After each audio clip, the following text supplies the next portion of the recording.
Ce n'est pas d'hier qu'existent les personnes handicapées.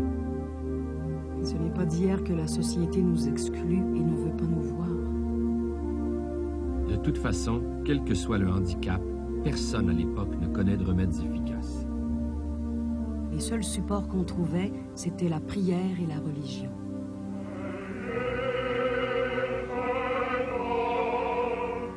Pendant plusieurs siècles, la religion va offrir les seuls soulagements disponibles.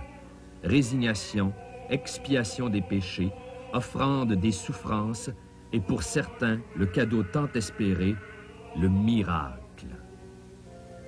Comme une rivière qui sort de son lit, le flot des pèlerins coule maintenant vers la colline où s'échelonnent les diverses stations du chemin de la Croix. Il faut avoir vu cette foule des pèlerinages à Sainte-Anne pour comprendre certaines choses qui nous échappent dans le tourbillon de la vie quotidienne.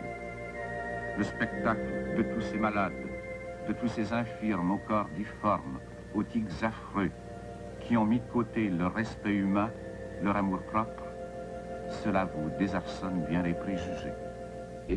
Je me suis très longtemps posé des questions sur mon avenir, et d'autant plus sur un métier ou sur une carrière que je pourrais faire. Alors, un jour que je parlais de ça à une dame, elle m'a dit écoute, il ne faut pas te faire des illusions sur ton avenir et surtout pas sur le travail que tu pourrais faire un jour. Puis comme exemple, elle m'a dit quand ta mère voit une chemise de ton père qui est toute trouée, sans boutons, déchirée, qu'est-ce qu'elle fait avec? Alors je lui ai répondu, ben, elle la met aux poubelles. Alors elle m'a dit, pour toi, c'est un peu la même chose. Retiens ça comme image. Alors à ce moment-là, je me suis sentie un petit peu comme le torchon de la société. Et ça m'a resté longtemps, cette image du torchon de la société que je ne voulais absolument pas être. Alors j'ai vraiment investi des énergies pour lutter contre cette pensée-là qui m'habitait constamment finalement. Alors j'avais peut-être un petit peu la mort dans les yeux.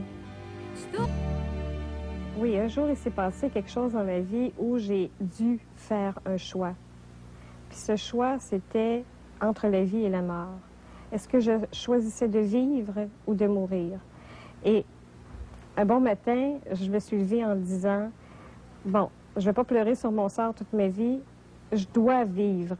Et à partir du moment où j'ai décidé de vivre, ce désir de vie a été tellement grand, tellement extraordinaire finalement. Autant j'avais voulu mourir avant, autant mon désir de vie était devenu extraordinaire. Et il était tellement grand finalement que j'osais plus dormir.